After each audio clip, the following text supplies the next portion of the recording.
High in the frozen spine of the Sierra crest, where the wind moves like an old spirit and every snowflake carries a secret, a single flash of fire tore open the night.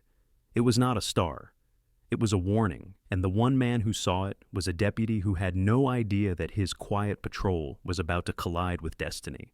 A fallen jet buried in the storm, a wounded pilot carrying a truth powerful enough to shake nations, and a loyal German shepherd whose courage would soon echo across the mountains. This is a story of storms that test us heroes we never expect, and miracles that do not roar but whisper. Before we begin, I want to know where you are watching from. Tell me your city or your country in the comments. Let us see how far this journey travels and how many hearts are ready to walk into the snow with us. The Sierra crest always carried a solemn kind of winter, the kind that felt ancient, older than the towns scattered along its foothills, older than the men who tried to map its ridgelines, older even than the myths whispered by the Washoe elders about spirits that guarded the high passes. On this night, the storm hanging over Frost Peak was not merely a storm. It curled around the mountains like a living creature, its breath a howl that rattled the treetops, and its claws the shards of wind-driven ice that scratched across the barren slopes. Deputy Maddox Hale guided his patrol truck carefully along the ridge road, the tires fighting the dense snow. Maddox was a man carved by the kind of winters that shaped the Sierra. 33, tall, shoulders broad, from years of search and rescue deployments before joining the sheriff's department. His face bore the rugged edges of someone who had spent more nights outside than inside. Sharpened cheekbones, a persistent shadow of stubble, and gray-green eyes that watched the world with the tension of a man who had learned not to expect safety. Maddox carried grief the same way he carried his duty, quietly, without complaint. 2 years ago, he lost his younger brother in an avalanche during a volunteer rescue. That loss left him more protective of the vulnerable, more patient with fear, and more distrustful of those who abuse power. In the passenger seat sat Kodiak, his K9 partner, a 5-year-old German shepherd, bred for dual search and rescue and tactical tracking. Kodiak was large even for his breed, with a dense sable coat, strong angular features, and eyes that gleamed amber in the dim dashboard light. Calm by nature, fiercely loyal, and trained to read Maddox's breathing as much as his commands, Kodiak had an almost uncanny intuition. To most people, he seemed stoic, but Maddox knew the dog carried a playful streak beneath that discipline, a pup who adored snow more than bones. Wind slammed against the truck, rocking it. Maddox muttered under his breath, adjusting the heater. "Storm's coming in mean tonight, boy." Kodiak huffed, his ears pricking. The radio cracked with static, but no calls came through. Winterdale, a remote mountain town tucked between frozen lakes and logging roads, often went silent when blizzards rolled in. Tonight felt different, though. A tension pressed against Maddox's ribs, the kind that made a man check his mirrors for shadows that weren't there. Then the sky tore open. It began as a streak, thin at first, then blazing bright enough to stain the storm clouds with fire. A burning arc hurled downward like a star flung in anger by the gods. Maddox slammed the brakes, leaning forward as Kodiak barked sharply. "What in—" The fireball plummeted behind Frost Peak, followed by a distant thunderous impact that shook the ground beneath the truck. Snow slid off the branches in cascades. A crash. A military-grade crash. Maddox grabbed the radio. "Dispatch, this is Hale. I have what looks like an aircraft down on the north slope of Frost Peak. Possible military jet. Requesting confirmation and immediate support." Only static answered. Maddox clenched his jaw. Damn storm knocked everything out. He turned to Kodiak. "We're going up." The dog gave a low, determined rumble. Maddox powered through a barely visible service road, then parked at the end of the navigable trail. From there, they moved on foot. The storm lashed against them, but Maddox had climbed these slopes since childhood. He knew their rhythms, their tricks. Through the swirling snow, Kodiak suddenly went rigid, nose raised. He barked once, sharp, alert. "Lead," Maddox ordered. The German shepherd surged forward, guiding them toward the faint glow flickering behind a line of broken pines. As they crested a ridge, the wreckage appeared. An F-15 Eagle, split and smoking, its wings crumpled into a scar of torn earth and shattered stone. The cockpit canopy had blown open on impact. Someone had survived. Maddox rushed forward. U.S. Air Force, this is Deputy Hale, calling out. A faint groan answered him. Beside the broken fuselage, half buried in snow, lay Captain Lyra Donovan. Lyra was unlike anyone Maddox expected to find in the middle of this storm. She appeared to be in her late 20s, tall and lean, built like someone more familiar with gravity than fear. Her face, now streaked with soot and melting frost, held strong, elegant lines, sharp jaw, high cheeks, and eyes that flickered between pain and fierce determination even as consciousness slipped. Her black hair, usually tied neatly beneath a flight helmet, fanned in a wild halo across the snow. A faint scar ran from her temple to her ear, an old injury she had earned during an Air Force rescue operation years back when she refused to abandon a downed medic behind enemy lines. Even half frozen, her presence radiated the kind of strength forged under fire. But there was something else beneath it, a quiet heaviness, the weight of someone who had seen too many missions where the outcome was a flag folded and handed to a family. "Stay with me?" Maddox murmured, kneeling. "I've got you." She blinked slowly, lips trembling. "Hale? Maddox Hale? Sheriff's office. Winterdale?" Her voice broke from cold, but she forced the words. "They shot me down." "Who?" Maddox asked. Lyra's gloved hand lifted weakly, revealing a military-grade encrypted USB drive smeared with blood. The casing was impact-scuffed, unmistakably authentic.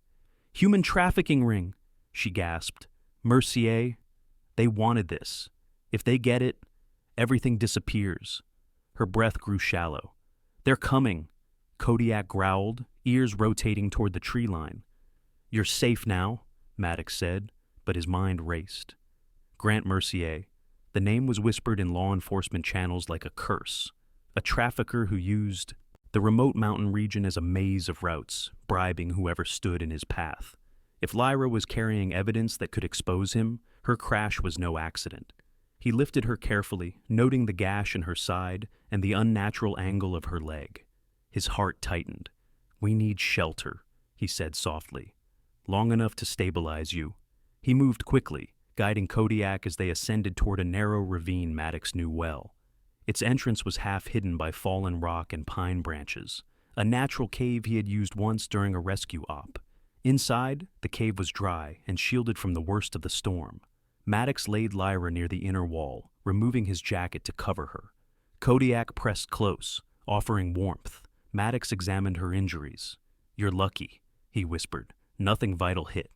Lyra attempted a smile, tired, crooked. "Define lucky." He met her gaze, and for a brief moment, the storm seemed to fade. There was something in her eyes, not fear, but resolve, a soldier's promise. Outside, the wind howled like a warning. Maddox bandaged her gash with the efficiency of someone who had practiced medicine in the field, then melted snow over a small portable burner he kept in his pack. As the flame flickered, casting warm amber light across the cave walls, Kodiak lay at the entrance, ears flicking with every gust of wind. Lyra's voice came softer.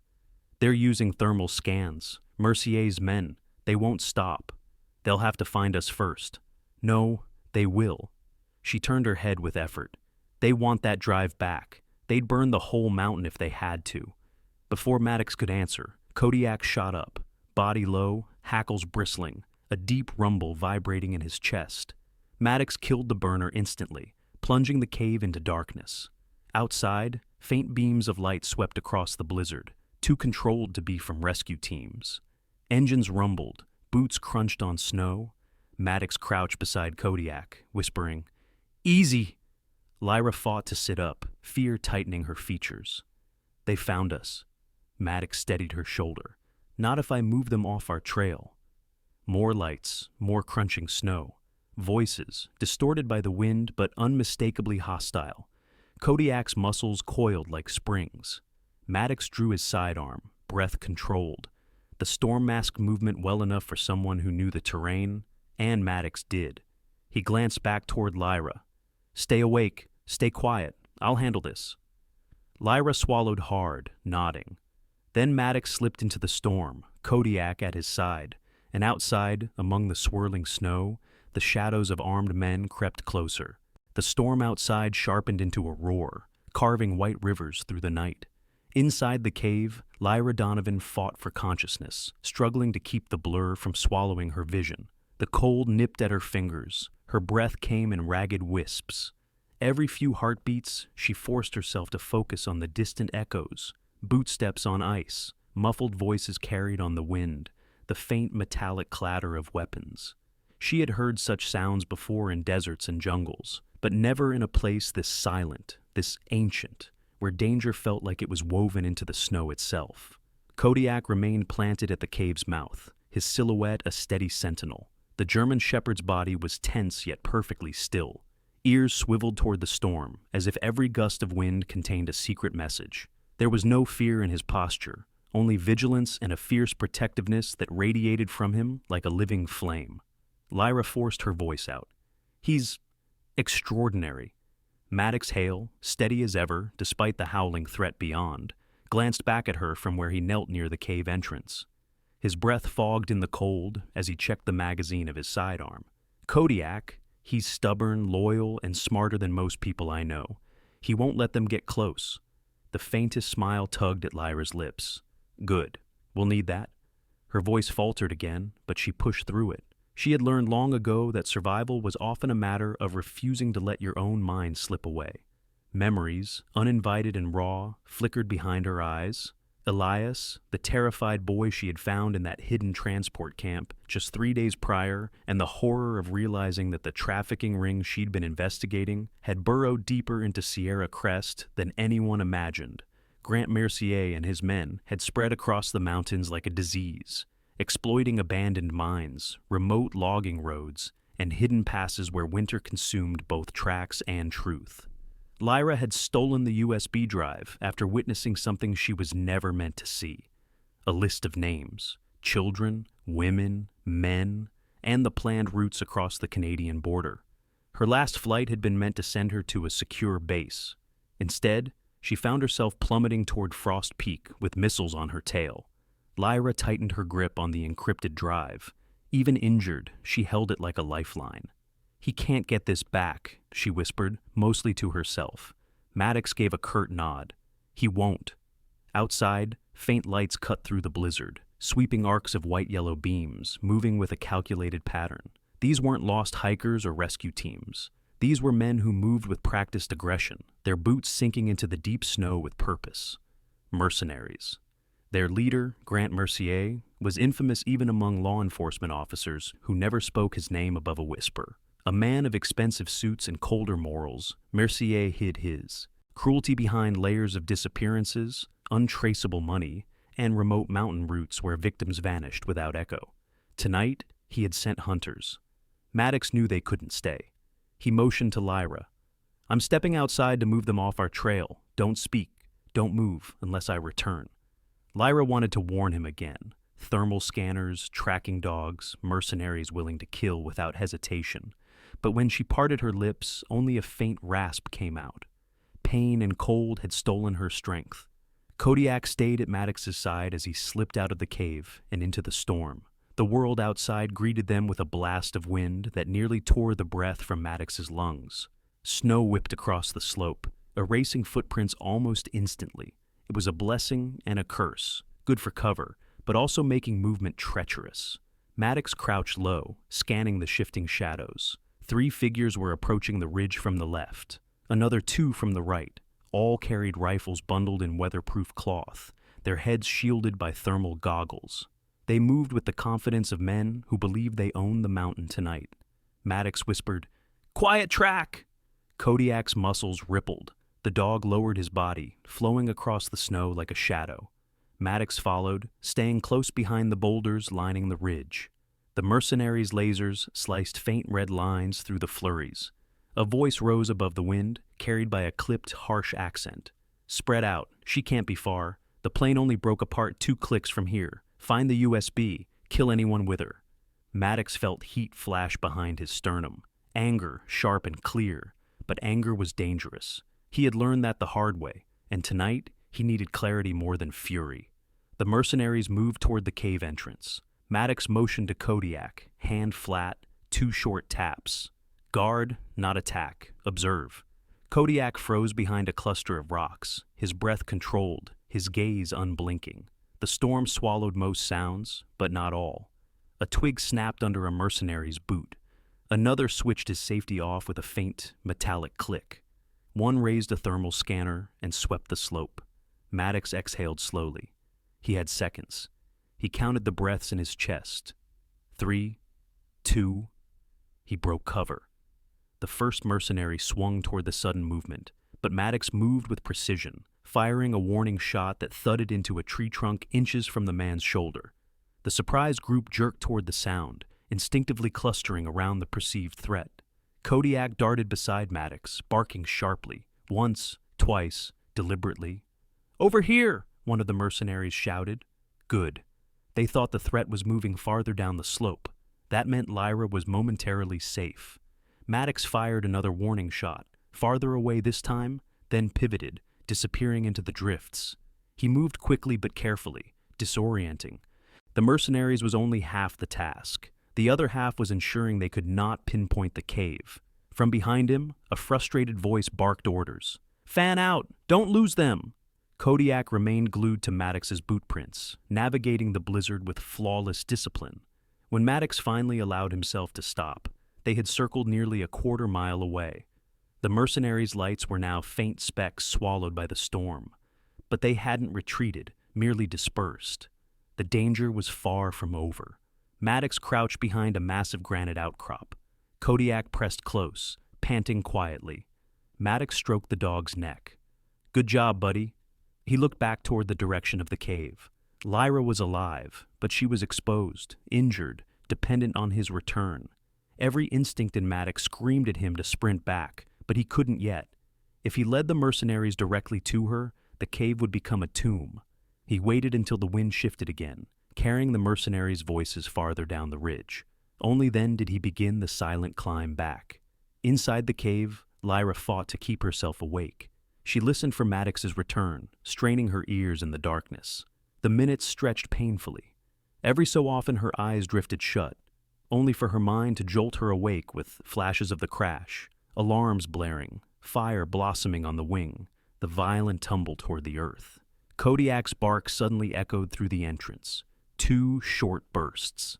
Lyra's shoulders sagged in relief. Then Maddox stepped back into the cave, snow clinging to his coat and eyebrows. His chest rose and fell deeply. "They're still out there," he said, his voice low, controlled. "But they're confused, and that's buying us time." Lyra nodded weakly. "Not enough. They'll regroup. They'll sweep every ridge." "I know," Maddox said, "which is why we're not staying." He reached into his pack and pulled out an emergency thermal blanket, wrapping it around her. "I'm getting you down the mountain. If we move now, we can stay ahead of them." Lyra's brow furrowed. "With my leg, I'll carry you." Lyra opened her mouth to protest, but Maddox's steady gaze silenced her. She had seen that look in battle, unyielding, resolute, carved from a sense of duty deeper than fear. Kodiak stood, tail straight, ready. Maddox lifted Lyra gently, feeling her shiver against him. "Hold on," he said. Outside, the storm swallowed their footprints once more as they slipped into the night. 3 silhouettes pushed forward by necessity, courage, and the fragile hope that dawn would come soon enough. The mercenaries, somewhere far behind, resumed their search. The hunt had only begun. Dawn never truly rose over the Sierra crest that morning. Instead, the storm slackened into a pale, bruised light, an anemic glow that filtered through thinning clouds and cast long shadows across the cold, broken landscape. Maddox Hale trudged forward, Lyra Donovan secured against his back with a rescue harness improvised from rope and thermal blankets. Kodiak trotted ahead, ears pivoting constantly, leaving disciplined tracks in the thin layer of fresh snow. The world felt quieter now, though quiet in the mountains was rarely a sign of peace. It was the kind of hush that came after predators paused for breath. They had made it halfway down the slope when Lyra whispered into Maddox's ear, her voice barely a thread of sound. "There's a place. 2 miles east. Old mining yard turned transport site. Mercier uses it." Maddox kept walking. "You're sure?" "I saw it 3 nights before the crash." Her breath trembled from cold and pain. People in containers, scared, freezing. I couldn't extract them alone. They drugged some of them. Some were kids. Her voice cracked on the last word. Maddox didn't respond immediately. His jaw locked, tightly, painfully. Memories he rarely allowed himself to revisit stirred like dust in the corners of his mind. The faces of missing persons he'd searched for in the mountains. The faces he hadn't found. "We'll find it," he said finally. "And anyone left alive." Lyra's eyes fluttered shut, not from weakness, but from holding on to the resolve that had kept her alive this long. They moved through a forest of old pines, trees bent by decades of winter, their branches heavy under the storm's remnants. The air smelled of sap, snow, and something else, the metallic tang of engines that didn't belong here. Kodiak halted, nose lifted. "What is it, boy?" Maddox murmured. Kodiak responded with a soft whine and veered right, pacing toward a barely visible trail half swallowed by snowdrifts. Maddox followed, adjusting his pace, feeling Lyra's weight shift slightly as he descended the slope. Soon, the trees parted, and the land changed. Ahead lay a wide clearing carved out during a mining boom from half a century earlier. Rusted machinery hunched against the ground like skeletal beasts. Rows of shipping containers, old, dented, spray-painted over, sat clustered together, forming a crude labyrinth. The storm had erased most footprints, but Kodiak growled softly, recognizing something unsettling beneath the thin snow. "They were here recently," Lyra whispered. Maddox lowered her gently near the cover of a large, overturned loader. "Stay hidden. Shout if anyone approaches. Kodiak will reach you before they do." Lyra nodded, her fingers tightening instinctively around the USB drive. Kodiak stayed pressed against her side, while Maddox moved forward, scanning the clearing, tension knotting his shoulders. Even in daylight, the place felt wrong, too quiet, too still. He reached the nearest container and tested the latch. It opened with a rusty screech. Inside was darkness, until his flashlight sliced through it. Rows of iron cages lined one side, torn blankets, scattered ID cards, a half-eaten protein bar, a child's mitten, all abandoned in haste. Maddox's breath hitched for just a moment, a flash of anger rising sharp and cold. He forced himself to study the scene with a calm mind. The cages were still warm on the outside, heat trapped from recent bodies. The storm hadn't been cold enough to freeze the metal solid. Whoever had been kept here had left within the last 12 hours. "Kodiak," Maddox called softly. The German shepherd slipped toward him, nose twitching fervently. He sniffed the air, then the floor, then the inside of a cage. His tail stiffened. He barked once, sharp, urgent. "What did you find?" Maddox asked, following the dog's nose. Kodiak squeezed through a narrow gap between two containers and stopped suddenly. Maddox followed and froze. In the far corner of the container lay a boy curled into himself, shivering violently. He looked no older than 8, dark hair matted, face streaked with dirt, lips cracked. His clothes were thin for the weather, and his eyes, wide, terrified, unblinking, watched the world from a place trauma had carved far too early. Maddox knelt slowly, palms visible and gentle. "Hey there, buddy. My name's Maddox. You're safe now." The boy didn't speak. His breath hitched in panic. He scooted back until his spine hit the wall. Kodiak moved forward with careful steps. He lowered his head, tail wagging just a little, a calm, soft invitation. The boy's eyes fixed on the dog. "Kodiak won't hurt you," Maddox said. "He's here to help." The boy's trembling eased barely enough for Maddox to edge closer. After a long moment, the boy reached out with hesitant fingers and brushed Kodiak's fur. A fragile, cracking sound escaped him. A sob pulled from a place he hadn't let move until now. Maddox's chest tightened. "Let's get you warm." He wrapped the boy in his outer jacket. The child clung to him instinctively. "What's your name?" Maddox asked softly. The boy swallowed. Elias." "Elias?" Maddox repeated gently. "That's a strong name." He lifted the boy into his arms and carried him to where Lyra waited. When Elias saw her, his breath caught. "You're alive," he whispered, voice tiny. Lyra startled. You were there? At the camp?"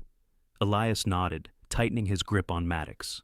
"The lady pilot, you tried to stop them, you helped me hide when they came back. But then they caught you." Lyra closed her eyes briefly. The memory pierced her harder than the cold ever could. "I'm glad you made it out." Maddox settled Elias beside her, wrapping a blanket around both of them.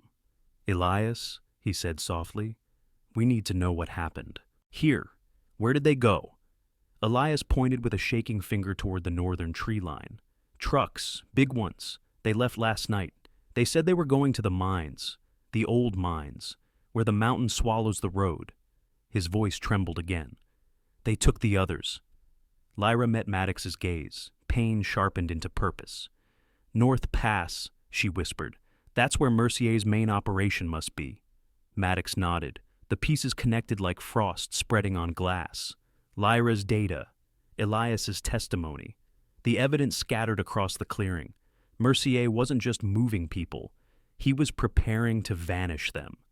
"We're not letting that happen," Maddox said firmly. He retrieved his radio, adjusting the frequency in hopes the storm had cleared enough. Static crackled, then a faint signal shimmered through.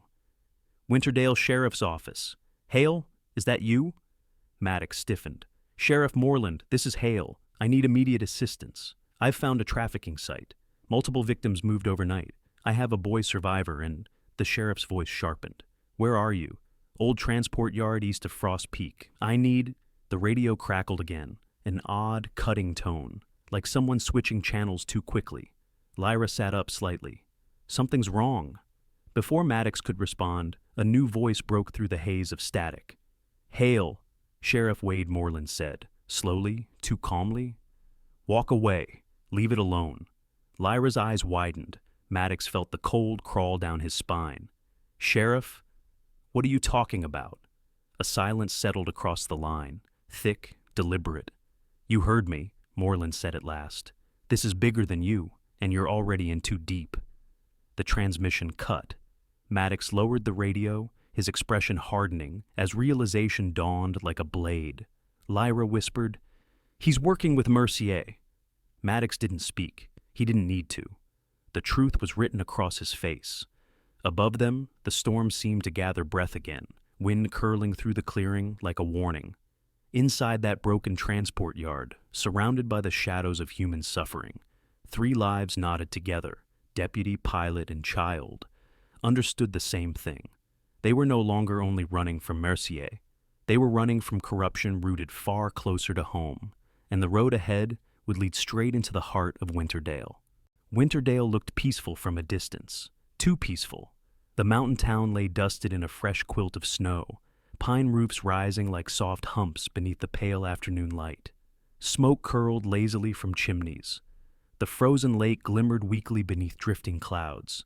To outsiders, Winterdale was the picture of quiet mountain living, but Maddox Hale no longer saw the familiar. He saw shadows behind windows, questions in the drifting smoke, and lines that didn't match the world he thought he understood. He walked into town with Lyra Donovan supported by one arm, Elias held close by the other, and Kodiak trotting tensely beside them. They looked like survivors stumbling from the ruins of a forgotten war. In many ways, they were. The wind carried a frigid bite as they approached the sheriff's office, a sturdy log building with a green metal roof and a wooden sign carved by hand decades earlier. Normally, the place felt like a symbol of trust. Today the walls seemed to lean inward, as if listening. Maddox took a slow breath and guided the others inside. The station was warm, too warm. A fire crackled in the stone hearth, filling the room with a scent of pine resin. A coffee mug rested on the desk. Papers sat neatly stacked. And behind them, Sheriff Wade Moreland stood with his back turned. Wade was a broad-shouldered man in his late 50s. His hair, once dark, had grayed unevenly, giving him a rugged, mountain-hardened look. For most of the town's history, he had been seen as a steady figure, stern yet fair, a man who'd endured the loss of his wife years ago with quiet dignity. But beneath that stoic exterior lay something cold, something sharp. Maddox had sensed it for months, though he had never let himself believe it. Now he had no choice. Wade turned around slowly, eyes sweeping across Maddox, Lyra, and then Elias. His face revealed nothing, but the stillness in his gaze said everything. Maddox. His voice was steady. You should have called before barging in. I tried, Maddox said. You cut the transmission. Wade exhaled through his nose, annoyed, not troubled. Storm interference. You know how it is. Lyra, leaning heavily on Maddox, met Wade's gaze with steel in her eyes. We found the transport yard. Children were held there, families. A trafficking operation right under your jurisdiction. Wade didn't blink. And that concerns the sheriff's office how? Because someone in this town has been letting those trucks pass through at night, Maddox said, voice tightening. Someone who closed investigation files without explanation. Someone who kept saying, "Let it go, Hale. You're chasing ghosts." Wade stepped forward. "Be careful, deputy." Kodiak bristled, a deep rumble forming in his chest. Elias pressed closer to Maddox, gripping his sleeve with trembling fingers. Lyra straightened, fighting pain, but refusing to yield. Grant Mercier tried to kill me because of what I saw. I have the evidence. And you, Sheriff, knew what was happening. You helped him. Silence swallowed the room whole. Wade's jaw twitched.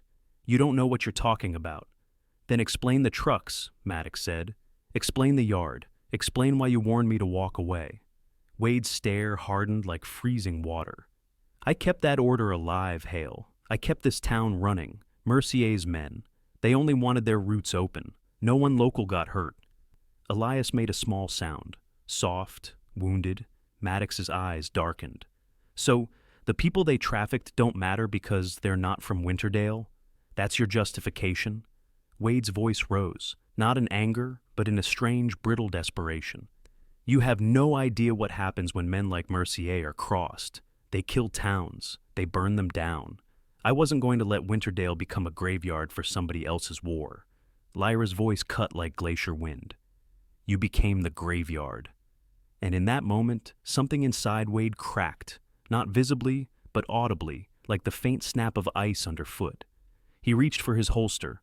The move was slow enough for Maddox to see it coming, but fast enough that instinct surged through him before rational thought. He pulled Lyra behind a desk, shielding both her and Elias.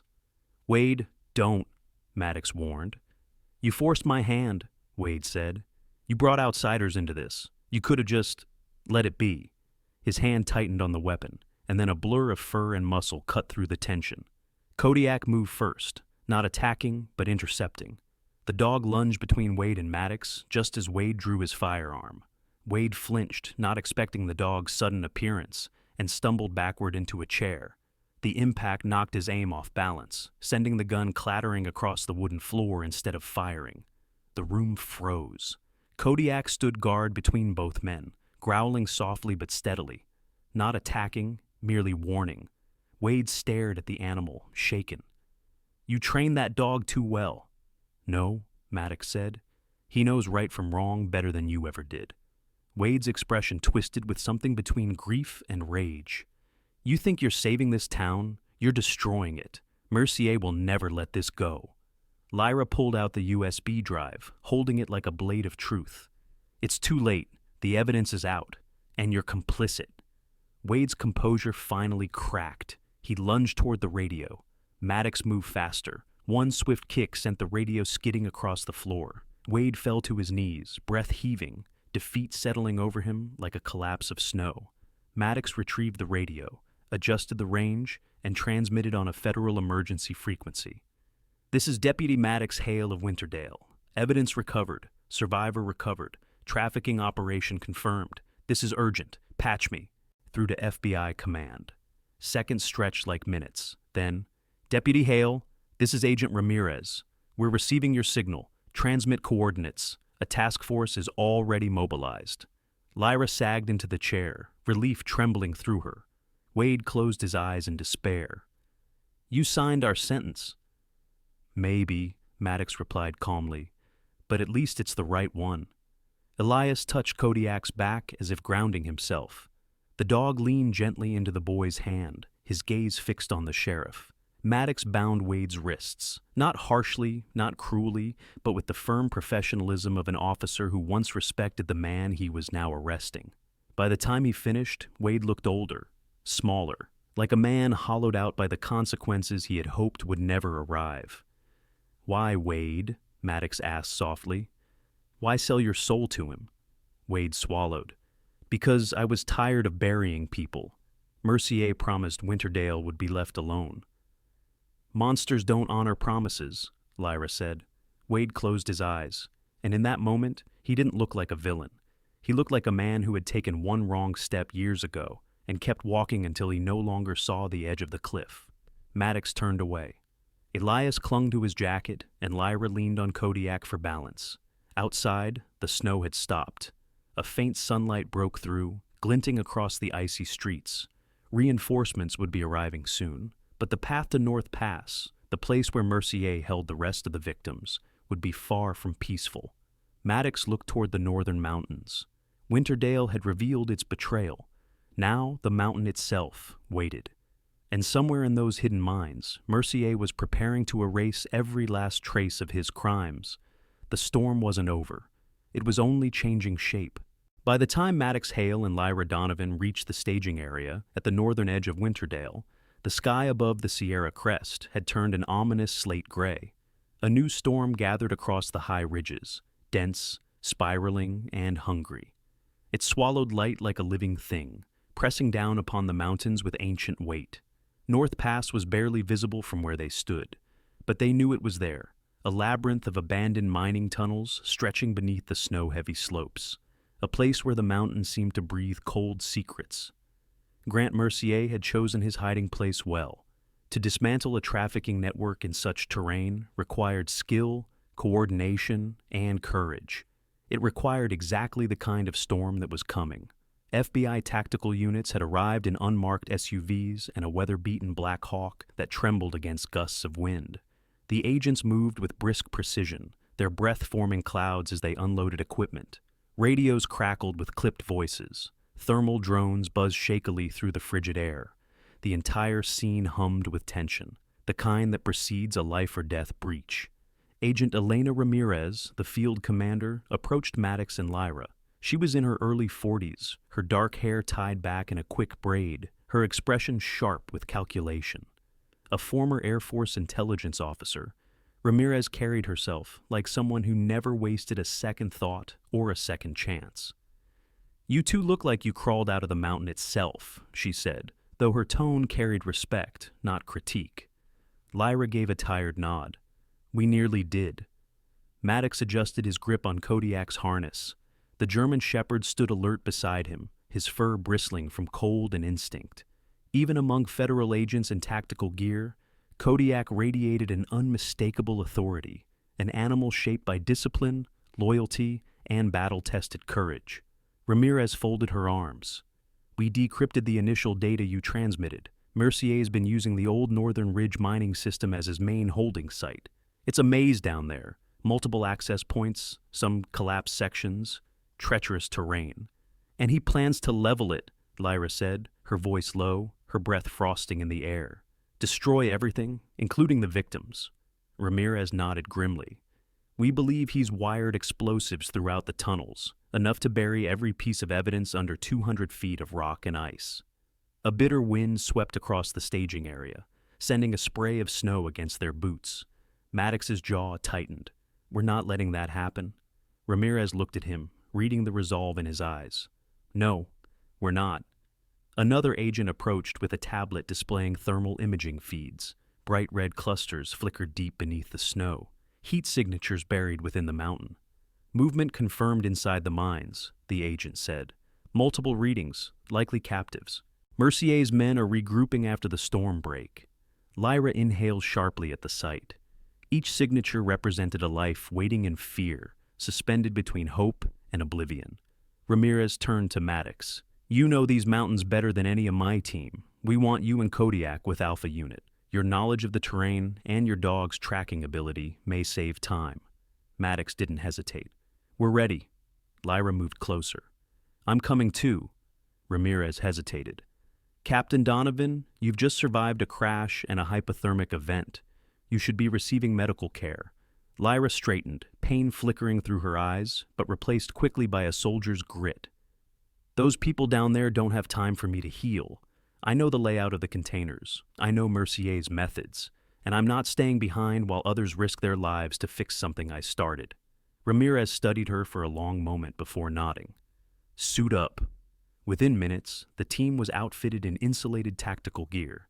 Maddox secured Kodiak's protective vest, reinforced, insulated, fitted with a beacon and a small camera. The dog leaned into the familiar ritual, tail steady, breath-forming, disciplined puffs in the cold.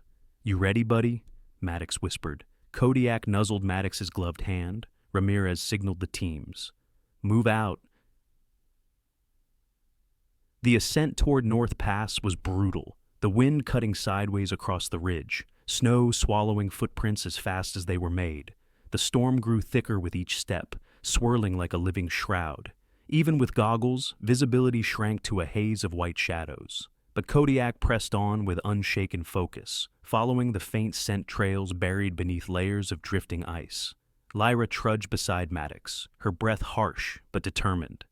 The cold made her body scream with memory of the crash, but she refused to falter. You holding up? Maddox asked quietly. I've had worse. Maddox glanced at her. You say that like you're trying to convince yourself. Lyra's lips twitched. Maybe I am. Despite the storm, there was a strange comfort in their exchange. Two warriors carrying wounds both visible and unseen, pushed forward by something stronger than fear. How many do you think are down there? She asked. Too many, Maddox replied. And Mercier? Maddox's voice hardened. One too many. Ahead, Alpha Unit raised a fist, signaling a halt. The wind calmed just enough for the shape of the mine entrance to emerge, a dark, cavernous mouth beneath a collapsing overhang of snow. Rusted beams framed the tunnel, groaning as the blizzard rattled them. This was where Mercier planned to erase everything. Ramirez's voice crackled through comms. We breach on my mark. Detonation charges were placed strategically, not to collapse tunnels, but to force open sealed sections safely. Amid the tension, Kodiak suddenly stiffened, his ears pricking sharply. Maddox knelt. What is it, boy? Kodiak barked once, low, urgent. A rumble shook the ground beneath their feet. Snow slid from the cliffs in heavy sheets. Ramirez's voice cut through the crackling storm. He's starting the detonations! Mercier had begun to bury the evidence. And the victims. Ramirez shouted, Breach now! Move! Alpha and Bravo units surged into the mine, lights piercing the fog of dust and snow. The tunnels echoed with the distant clatter of equipment and shouts, Mercier's men scrambling in panic as their operation began to collapse. Inside the mine, the air was thick with cold earth and fear. Old wooden beams creaked ominously. Frost clung to rusted rails like white vines. Kodiak led at full pace, weaving through branching passages, following faint human scents.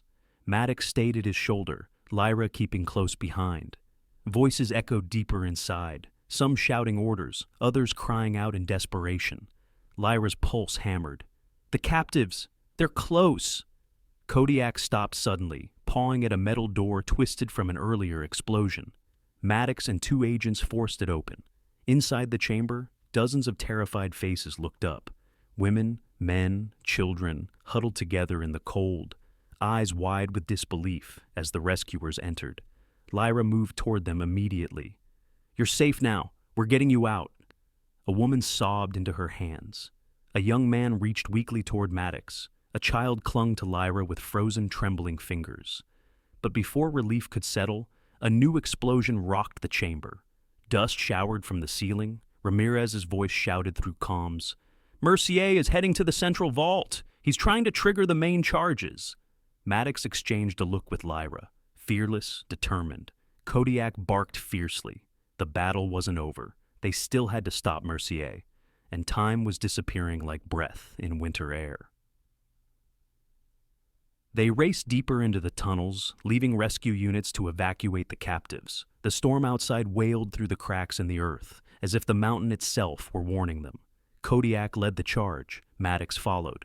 Lyra kept pace despite the pain. The final confrontation loomed like the eye of the storm. Grant Mercier was waiting, and the mountain trembled around them. Spring arrived in the Sierra Crest, the way dawn touches a weary traveler, slowly at first, then all at once, transforming what was bleak into something breathlessly alive.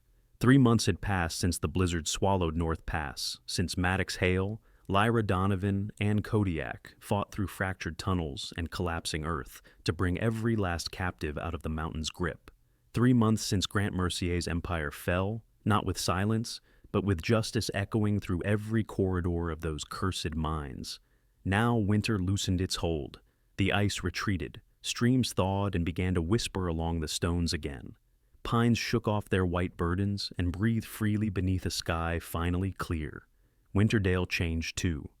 On this morning, crowds gathered near Frost Haven Ridge, the old ranger outpost that had been transformed into something new, something that glowed with purpose. Children laughed in the open field where training obstacles now stood. Families embraced beneath strings of prayer flags. News vans lingered by the gates. And at the center of it all, a simple wooden platform had been built facing the valley, adorned with the insignia of the FBI and the sheriff's office. This was the ceremony. This was the day everything came full circle. Deputy Maddox Hale stood beside Kodiak at the front of the crowd. He looked stronger than he had 3 months earlier, less carved by grief, more shaped by hope.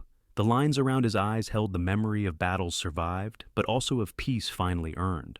The formal uniform he wore seemed newer than the man inside it, as if patched things were becoming whole again.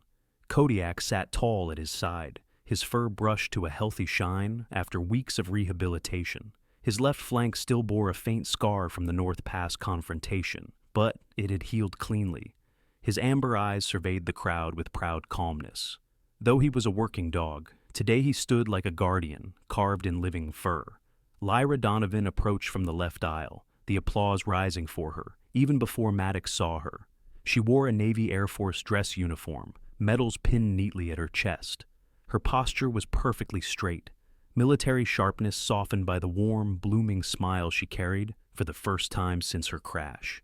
Her injuries had healed, the shadows beneath her eyes had lightened. Her spirit felt newly anchored. In many ways, Lyra looked like winter giving way to spring. Agent Ramirez stepped forward, voice clear, steady, and resonant. Today we honor bravery that transcends duty. Bravery forged in snowstorms, in collapsed tunnels, in impossible odds. She gestured toward Maddox, Lyra, and Kodiak. These three saved lives not with luck, but with relentless courage.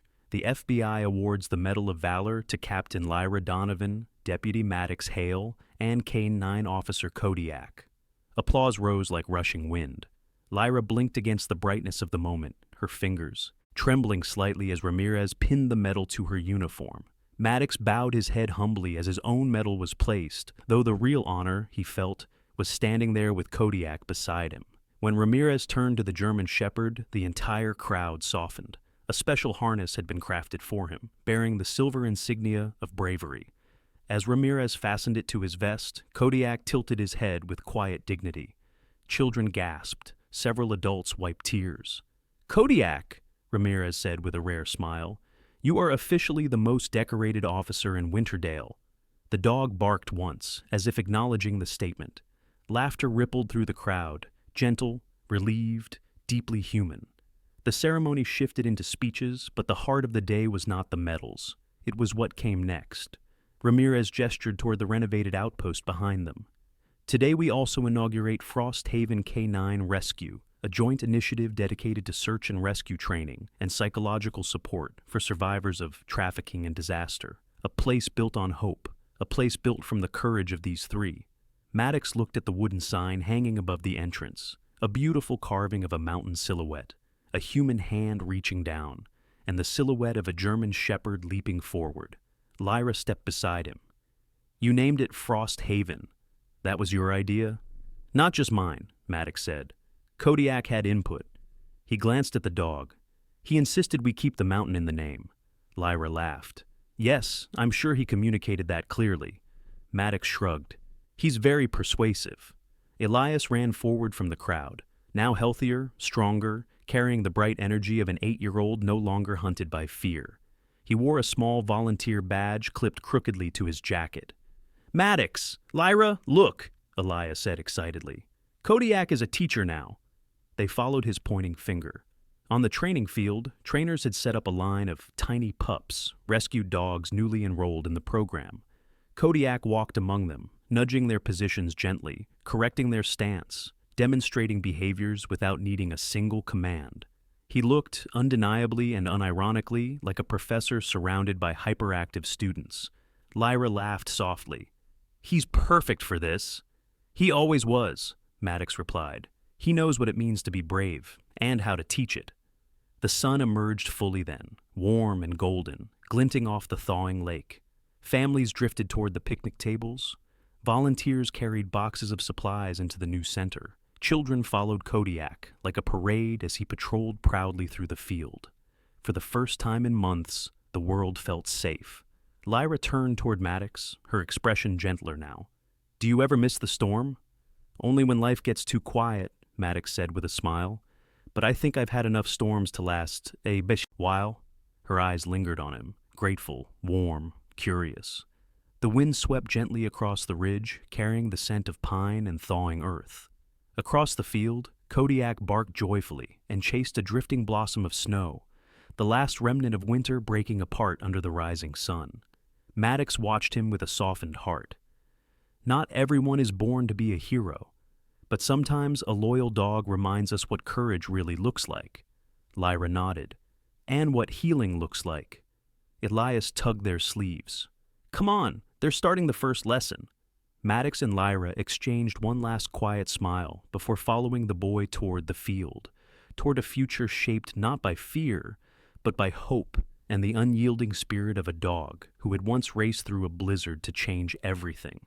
Above them, the mountains shimmered, not in winter's wrath, but in spring's rebirth. And in that moment, Winterdale felt like exactly what its name promised, a place where winter breaks, a place where light returns, a haven built from frost, courage, and second chances. Sometimes God's miracles do not come with thunder or blinding light. Sometimes they arrive quietly through the courage of a loyal dog, the kindness of a stranger, or the strength we discover only when the world feels cold. Maddox, Lyra, and Kodiak remind us that even in the darkest storms, God never leaves us alone. He sends help in ways we do not expect, and hope in moments we thought were lost.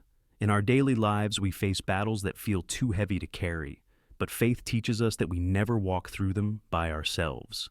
If this story touched your heart, share it with someone who needs hope today.